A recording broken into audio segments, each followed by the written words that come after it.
For me, at least, it's been a wonderful event to be here, and it's made even better by the fact that at the end I'm able to present my own ideas on a subject which, as you'll find if you read this chapter, is dear to my heart, has been for a long time. So thank you very much. First of all, I want to, the outline of what I'm going to talk about. First of all, policy in normal times, which I mean by that the West prior to the global financial crisis. I don't doubt that there are other things that we call crises that occurred in this period, but I don't think they were system threatening. We never thought in the period of that the oil crisis was going to lead to the end of Western civilization as we knew it, whereas there are people who argued that about the global financial crisis. Secondly, the need to adjust policies when confronting a crisis. And thirdly, the question of prolonging normality so that one doesn't get into crises. Those are the three themes, which, first of all, let me talk about a little about monetary policy, about policies in normal times. First of all, monetary policy. We think of the two classic policies here, monetary policy and fiscal policy. Monetary policy, it has been the conventional wisdom was that it was to be directed to inflation stabilization, and I don't object to that on the grounds that one ought to have in there as well unemployment, because I think it implicitly takes unemployment. If unemployment gets above a certain level, then prices tend to fall, or prices rise less rapidly than 2%, and therefore one reflates. And so that's already taken account of in having the inflation stabilization as an objective. What I think it doesn't take adequate account of is the danger of a financial crisis. And it's to object direct to that objective as well, that I think one needs to have these two instruments in the central bank, which are directed to the two objectives of price and financial stability. So that's the first point I'd make.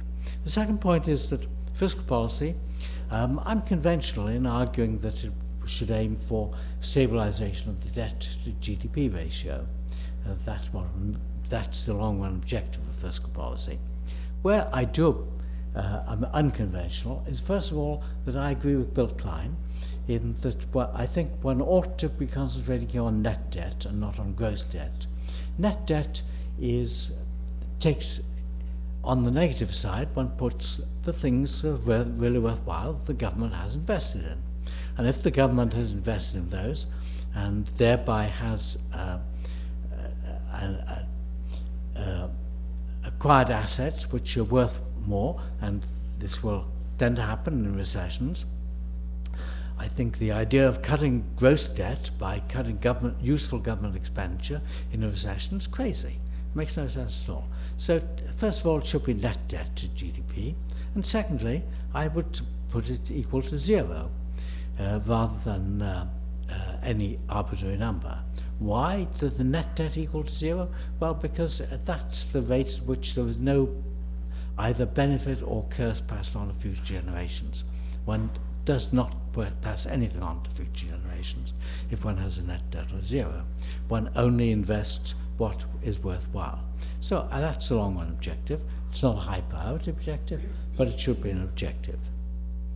Secondly, with fiscal policy, I like to see it concentrated on the built-in stabilizers rather than discretionary for various reasons, such as the ability to make sure, well, to begin with, one doesn't have to refight wars every time they happen automatically, and secondly, the timing is much better. One gets injections when they're needed rather than a year or two later. And then third, as we had a discussion earlier this afternoon, I think I agree with Stan that it's half an instrument, exchange rate policy, but it is half an instrument. It's not redundant because the world isn't what I called here REAM, meaning by that rational expectations, efficient markets. That's a Paul de Graaff phrase. But it's been called here DSGE, and that's fine by me as well. But the point is that the world isn't organised that way, and therefore there is scope to have an exchange rate policy, an active exchange rate policy. I would wish this to be conducted primarily, though not exclusively, by oral intervention, by having the Treasury Secretary say sensible things when he's asked what he thinks the exchange rate of the dollar ought to be, not that it ought to be, I'm in favour of a strong dollar, no matter what. That's just ridiculous, I'm sorry. But I think one can't be sure that there will be no occasions on which there will be no need for a real intervention, that's to say an intervention in using actual money as well as oral intervention. Then there's a discussion of crises, and here I endorse basically the list which is given by Anders Asland, which is in part based on a book that I edited once. But I'm not going to discuss this subject. I'm going to go on to how one could hope to perpetuate normality. And essentially perpetuating normality is a case of removing the punch bowl just when the party gets going. It's exactly what William McChesney Martin said for the Fed was the duty of the Fed. Now the problem, of course, with that is that it's not a popular thing to do. When the party just gets going is when people are enjoying themselves, when they want to have more drinks, and generally so it's political resolve is the problem. But using political in a very broad sense to mean the public as well. Here I think one can refer to the value of fact-checking, and the fact is that this morning I read that Africa has set up its first fact-checking instrument just yesterday. So I think that's all to the good, and the fact that now there is an increasing recognition of the value of fact-checking, and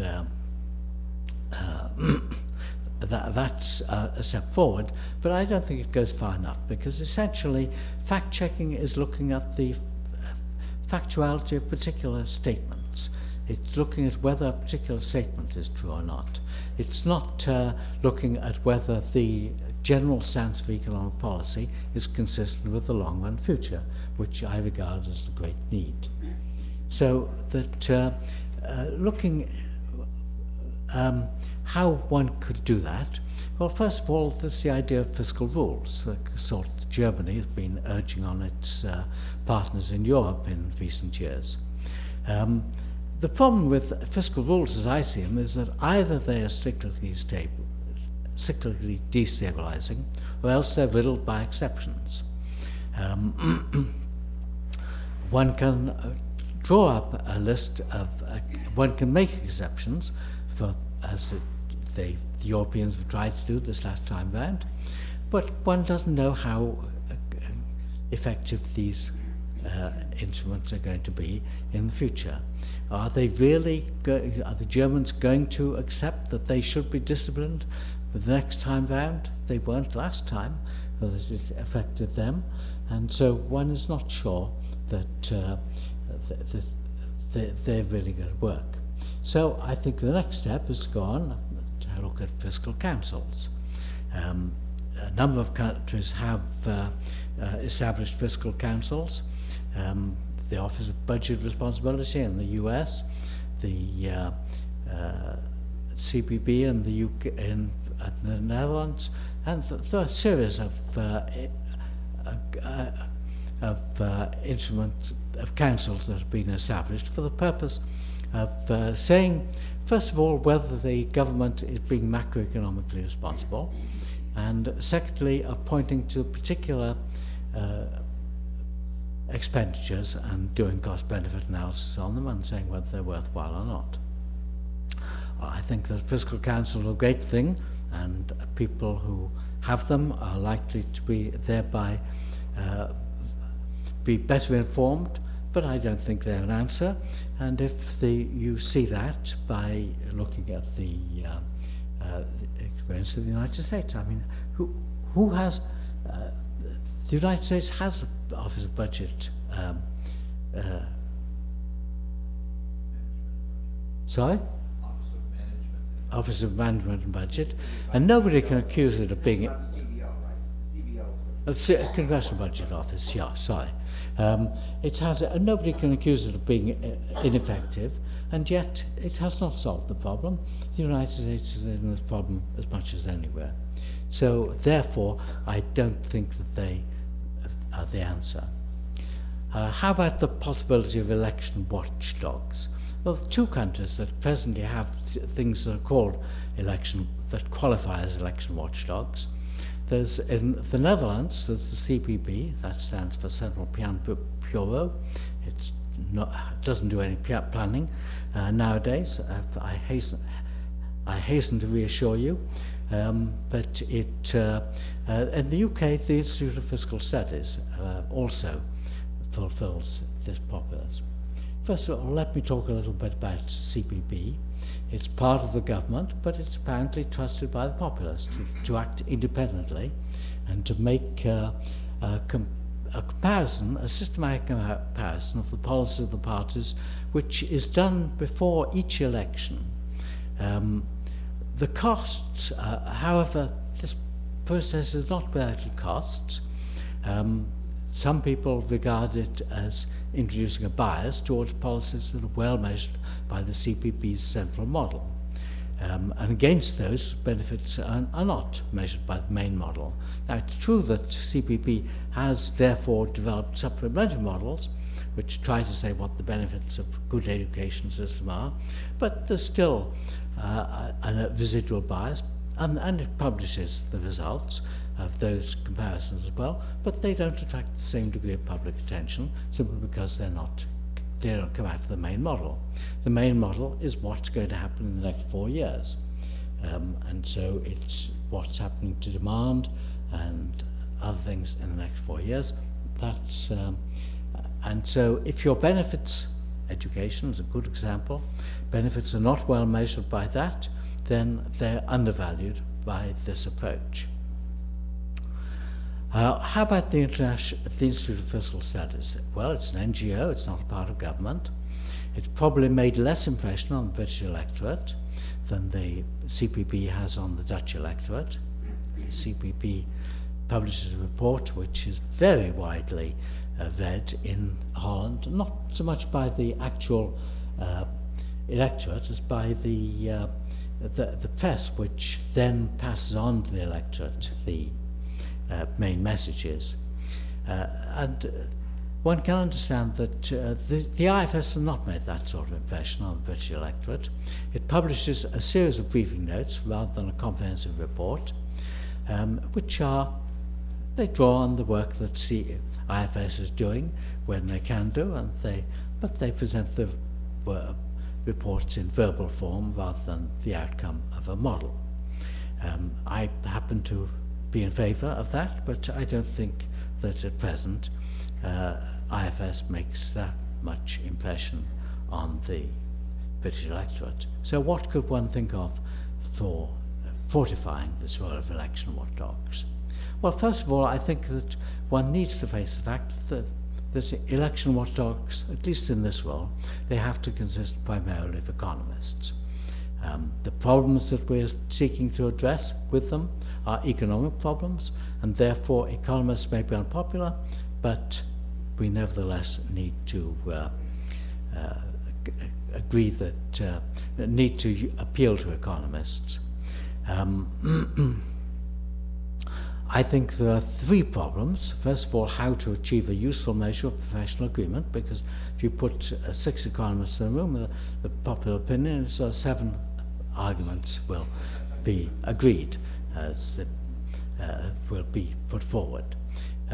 So achieving a useful measure of professional agreement is not a trivial matter. Secondly, there's having the prognostication taken seriously by the electorate, and thirdly, the problem of getting politicians to accept, to take some notice of what's said. So what does one, how to achieve a useful measure of professional agreement? Well, first of all, I think that one needs to restrict the questions that are asked to the economic. For example, it is no use asking a bunch of economists how to solve the problem of the budget deficit, because you won't get an answer. Basically, it's a political judgment as to what mix of expenditure cuts and tax increases one needs to have, and you won't get agreement on that. What you could conceivably get agreement on is if you pose them a purely economic question, such as, does a particular programmed electoral program does it achieve the objective, does it hit the objective, or else how much is left over to be done in the future? That is a purely objective question. Sure, there's a large margin of uncertainty, but it's an objective question that one is confronting the economists with. So I think that should be, that's a first key to achieving useful measure of professional agreement. Secondly, I think it comes out of the panel of economists that is chosen. First of all, I would suggest that one needs a pool of economists who are approved by all the parties, all the relevant parties. I have suggested a definition of the relevant parties. It's not a question in the US where there are two relevant parties, but it is a question in many other countries where there are more than two parties. And one, therefore, if one assumes that, but all the parties would need to, would have to approve members of the pool,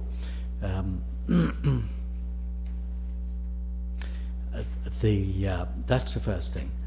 Economists, first of all, one is assuming that there's a sufficient degree of bipartisanship to, in fact, accomplish this first step of having a pool of economists who are generally acceptable, as they would be willing to give an independent advice, and if somebody says, one party says that they are not willing to approve anybody who doesn't hack to their particular line, doesn't toe their particular line, that's their problem. Secondly, the parties would pick the candidates from the pool. One have a formula for that, but if they're given that candidates are in the pool, that one has, that one knows that one can rely on these individuals to, in fact, put an objective, to put the objective of achieving truth above the interests of the party. First, then they should be able to, the parties should pick candidates from the pool. So that's my suggestion of how to achieve a useful measure of professional agreement. Then the process of how to have the prognostications taken seriously by the electorate. I think that to begin with, one needs to recognize that this is going to be a gradual process, that one can't hope to start off by having a televised debate. One might hope to get there in 10, 20, 30 years' time after the process has been in operation for a long time. But initially, these people will have to, if they agree to be in the pool and be on a panel, then they'll have to labour long and hard out of the limelight to start off with. But the basic assumption is that electors, there are many electors who are tired of half-truths. They want, therefore, to see objective truth approached, and they would like to hear the results. So there would be some who would take them seriously in the first instance, and then hopefully they'll work up from there. Well, now, then the third question is whether one could hope for the politicians to accept a type of election watchdog. Now, it's true that the IFS can do something, the Institute of Fiscal Studies. Politicians have no ability to veto the type of proposal that is pushed there. But on the other hand, if this type of proposal, I think, is very vulnerable it needs political buy-in. It needs political buy-in for two reasons. First of all, it's parties who are organising, parties who are going to be responsible for approving people to go in the pool, and they will need to therefore be prepared to support this idea. They will need to pick the candidates from the pool. So once again, this proposal for giving an enhanced role to election watchdogs assumes that the parties are willing to, the politicians are willing to accept them. And unless they're willing to accept them, there's no point in this proposal. The second thing is that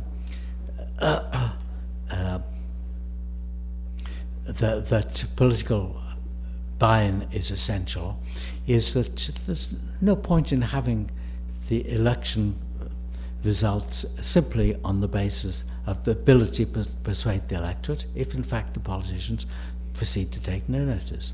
But the assumption is that in a democracy, then if politicians don't take notice the first time, they're punished the second time. And so in due course, the politicians also will see the virtue in this type of proposal. So that's the idea that I want to propose this afternoon. I think that the access would remove the danger of the conflict which many have pointed between democracy and far-seeing economic reforms. At least that's the intention of the proposal, is to remove that objective, remove that potential conflict, and to in fact move to a situation in which a democracy would be more likely than to reach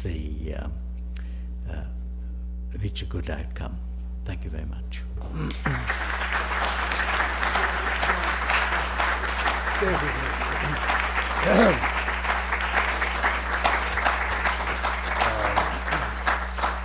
I think it's fair to say, with an election coming up in 5 days and some less than perfect schemes having been implemented here to achieve the objectives John is pursuing, that his proposals are very timely and very wise.